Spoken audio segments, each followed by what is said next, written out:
আসসালামু আলাইকুম রহমতুল্লাহ। সম্মানিত দর্শক, আজকে আপনারা জানতে পারবেন সূরাতুল ইখলাস ৭ বার পাঠ করলে কি হয় এবং কি লাভ। আমলটি আপনারা এরকমভাবে করবেন। প্রথমে ইস্তিগফার ৩ বার পাঠ করবেন। আস্তাগফিরুল্লাহ আস্তাগফিরুল্লাহ আস্তাগফিরুল্লাহ। তারপর দুরূদে ইব্রাহিম আপনারা ৩ বার পাঠ করবেন। তারপরে সূরাতুল ইখলাস এরকমভাবে ৭ বার পাঠ করবেন। আউযু বিল্লাহি মিনাশ শাইতানির রাজিম। বিসমিল্লাহির রহমানির রহিম।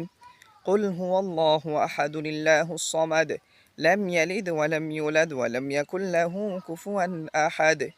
এই আমলটি করলে আপনার রিজিকের অভাব আল্লাহ পাক রব্বুল আলামিন দূর করে দিবেন। মনের নেক মাকসাদগুলো কবুল করে নেবেন এবং আপনার মনে যত নেক বাসনাগুলো আছে আল্লাহ পাক রব্বুল আলামিন কবুল করে নেবেন।